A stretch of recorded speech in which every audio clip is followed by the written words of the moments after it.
Ginulat lang naman ni Soho ang isang sirang hunter captain nang nalamang ang isang irang awakening corpse collector ay may kakayahang mag-summon ng monster. At mukhang mapapalaban ng matindi ang ating bida mga lads dahil magkakaroon siya ng quest laban sa mga demons na may connection noon kay Brocky na siyang kailangan naman ni Soho upang mahanap ang kanyang ina. Kaya huwag na nating patagalin pa. Let's go!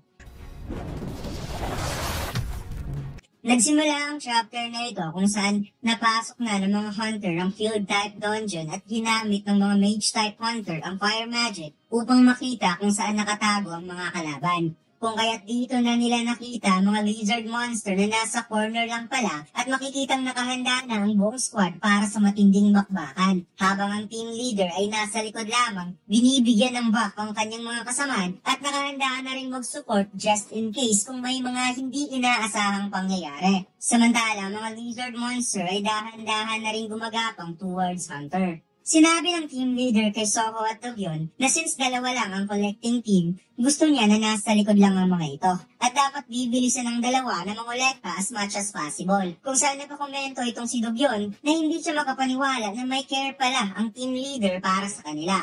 Habang si Soho ay napaisip kung bakit lizard monster ang kanyang nakita. Dahil since ang ibinigay sa kanya ng random curse box ay Vulcan Horn, nag-expect siya na makakita ng demon type of monster. Subalit, ito yung pagkakataon niya na makakita kung paano makipaglaban ng hunter parties. Dahil marami na rin siyang natututunan sa iba't ibang klaseng hunter kung paano makikipaglaban na sa team. Nagsimula na ang matinding bakbakan at makikita mo talaga na may strategy ang strike squad dahil may archer na nakatambay sa gilid for free hit habang nakipaglaban ng fighter type hunter at tamang backup din ng mga mage type hunter. Samantalang, kinuha ng ating bida ang Shadow Dungeon key sa inventory at dahil sa daily quest na ibinibigay sa kanya ng system, maraming Goblin Commander at Goblin Centurion na nakastack na bangkay sa loob ng Shadow Dungeon. Pagkatapos, ginamit ni Soho ang key doon sa shadow na pinatatayuan niya which is ang sarili niyang shadow at binanggit ang salitang Arise. Na parang gumawa siya ng shadow extraction kahit nasa kabilang mundo ang mga corpse dahil sa shadow dungeon key na nakakonekta between sa mundo ni Soho at sa mundo ng mga shadow.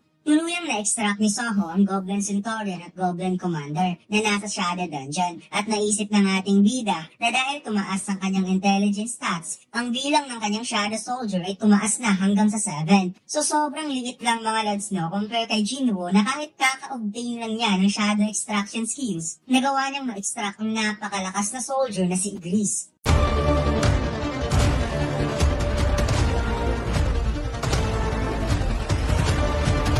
Subukan niyo maglaro ng One Online Studio 4 Episode 7. Ang download link ay nasa baba. Maraming salamat mga Lods.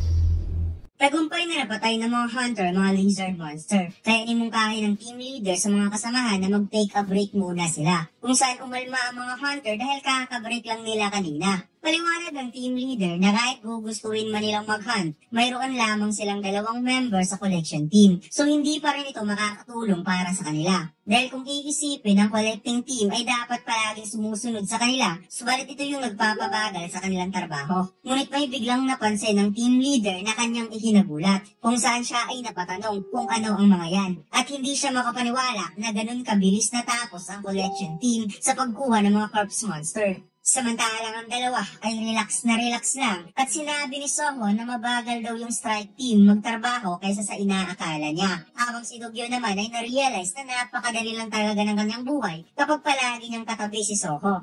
Bumilog ang mata ng team leader at napatanong kung ito ba ay isang mga summoning monster. Nakagad namang sinangayunan ng ating bida na wikang, oo, bakit? At si Dogyo naman ay nababahala dahil baka naghahanap na naman ng away ang team leader na to. Subalit kaagad hinawakan ng team leader ang kamay ng ating bida at nakikiusap na maging exclusive collection team ng kanilang strike squad. Nakagad namang sinagot ni Soho na wala siyang planong magpatuloy sa trabahong pagiging kolektor ng corpse monster. Gayunpaman, nagpupumilit pa rin ang team leader na magbabayad daw siya ng highest paid salary based on market. Ngunit biglang tinawag ang team leader ng mga kasamahan nitong hunter dahil mayroon daw silang problema. Nakadiskubre sila ng bangkay ng isang normal na tao. Pagkatapos, ipinakita ang bangkay ng isang tao na umaapoy ang kulay asul na apoy sa katawan nito. Kaya napatunayan ng team leader na isa talaga itong normal na tao base sa suot nitong accessories na pantalon at mayroon pang sinturon.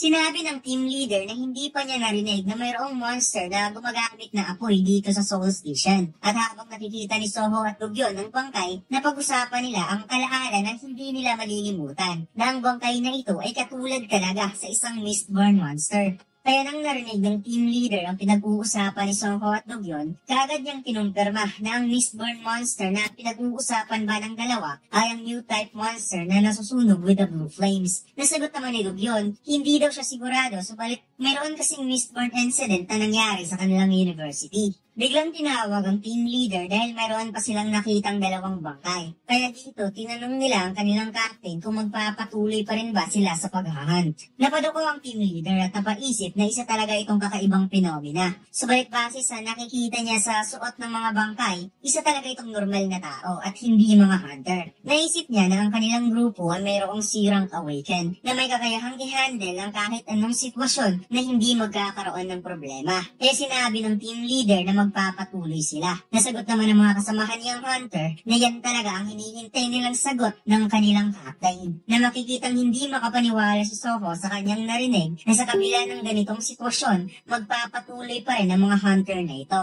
Handa na ang mga hunter upang ipagpatuloy ang paghahunt. Kaya hindi talaga napigilan ni Soho na balaan ang mga ito na ang Mistborn monster ay napakamapanganib kaysa sa inaakala nila. Nasagot naman ng team leader na siya daw ang captain ng squad na to. Kaya siya ang mag-decide kung ano ang dapat gawin at ang collection team ay tagakuha lang ng corpse sa likod nila. Napabuntong hininga si Dugyon at napatanong kung muli na naman ba sila makakakita ng Mistborn monster. Kaya sinabi ni Soho na di ba mayroon kang running skills? Sagot ni Dugyon, bakit naman ito natanong ni Soho? At dito sinabi ng ating bida na kung may kakaibang mangyayari, dapat tumakbo ka agad ito palabas ng dungeon. Dahil kung tutuusin, hindi nila alam kung ano ang naghihintay sa kanila na panganib na makikitang nagpatuloy mga hunter na pasukin ng field type dungeon. Pagkatapos lumipat ang eksena sa lumiliyab na kulay asul na apoy kung saan ipinapakita dito ang mga tao na sinusunog habang nakalambitin at ang tatlong monster ay nanunood lamang. Sinabi ng isa sa mga monster na ang apoy ay hindi gaano malakas. Kaya tinanong niya ang kanyang kasamahan kung paano nagkaroon sila ng problema sa firewood supply. Sagot ng isa na sinabihan na sila na mayroon silang problema sa supply, so ibig sabihin, ang supply ay hindi na ipapadala sa kanila ng maayos. At naisip na mukhang kailangan niyang tanungin ang tao na yon kung paano sila makakakuha ng bagong supply. At parang may nag-gets ako dito mga lods. Sa tingin ko ang wood supply na sinasabi nila ay ang mga tao mismo na sinusunog nila. At ang kanilang supplier ay ang Hyena Guild na pinamumunuan ni Brockie. At ang tao na pinag-uusapan nila na dapat mag-isip upang makakakuha sila ng bagong supply ay si Lee Min-song. Sa tingin ko lang naman mga lods. Sinabi ng isa pang monster na dapat ma-replenish nila ito kagad. Kaya napakomento ang isa na hindi siya makapaniwalang nagkaroon ng problema ang Hyena Guild sa pag-supply ng firewood. Dahil at this rate, ang output ng Stardust production nila ay magiging mababa kaysa sa ibang factories. At maya-maya may bigla silang naramdamang paparating at naisip na mukhang mayroong mga hunter na papunta sa kanila. At since kulang ang kanilang firewood supply, isa itong tamang pagkakataon. Kaya nakapag-decide ang pinakamaliit na monster na siya na lamang ang pupunta at ang dalawa ay maghanda ng offering to summon comrades. At sinabihan siya ng isa na dapat hulihin niya ito ng buhay. Nasagot naman niyang, syempre, habang hinahanda ang napakalaking espada. Maybe ito yung dahilan kung bakit ibinenta ni Lee Min-song ang dungeon na to sa mga hunter upang makapag-supply siya ng tao sa tatlong monster para mapabilis ang production ng Stardust. Pagkatapos, bumalik ang eksena sa mga hunter kung saan muli na naman nilang na-encounter ang mga lizard monster kaya masaya ang mga ito dahil mukhang kikita sila ng malaki sa araw na to. Kaya hindi talaga sila nagsisisi sa good decision ng kanilang captain na magpatuloy sa pag-hunt. Biglang napakomento ang team leader na mayroon din silang nakakahangang collection team. At habang may kinukuha sa bulsa, sinabi niya na tinatago talaga niya ito sa tamang moment. At since naka-encounter sila ng strange phenomena, mukhang ito talaga ang pagkakataon para gamitin ito.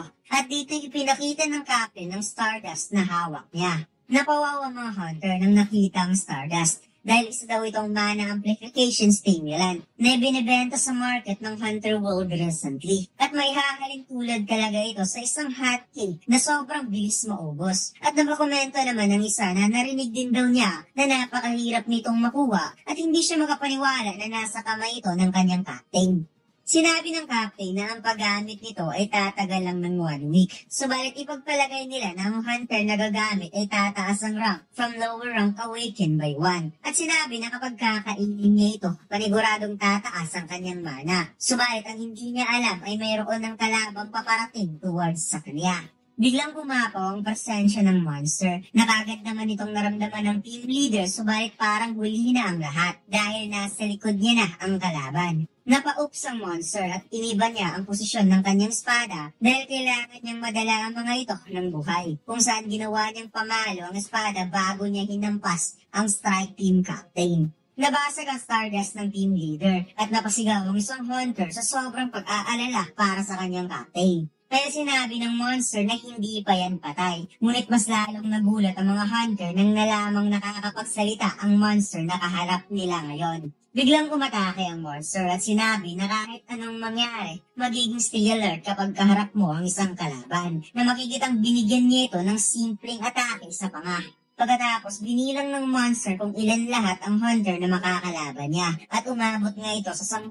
Kaya narealize niya na maghihirapan siya dito kung kaya't kinuha niya ang sariling Stardust upang lumakas. Kung saan nagulat ang mga hunter dahil hindi sila makapaniwalang pati pala ang monster ay pwedeng kumain ng Stardust. Nasagot naman ng monster, bingo, may tama ka. At direkta niya itong inilagay sa kanyang lalamunan upang lunukin ng buo. Nakapag-decide ang mga hunter na dapat nila itong patayin kaagad bago magkakaroon ng effect ang Stardust. Kaya nagmadali silang umatake para tapusin kaagad ang kalaban. Hinandaan ng monster ang kanyang espada at mabilis niyang inatake sa katawan ng hunter at dalawa agad ang kanyang napatumba. Kaya nagulat ang mage hunter sa kanyang nakita at nagmadali siyang umatake gamit ang flame magic. Subalit hindi niya napansin ang quick attack na direktang tumama sa kanyang ulo at dahil dito nawalan ng kakayahang makakita ang mga hunter sa paligid since napatumba ang gumagamit ng flame magic. At maya-maya, dito na napasigaw ang mga hunter ng tulong dahil sa napakaraming slashes na pinakawalan ng monster na hindi nila nakikita kung saan ito nanggagaling sa sobrang dilim.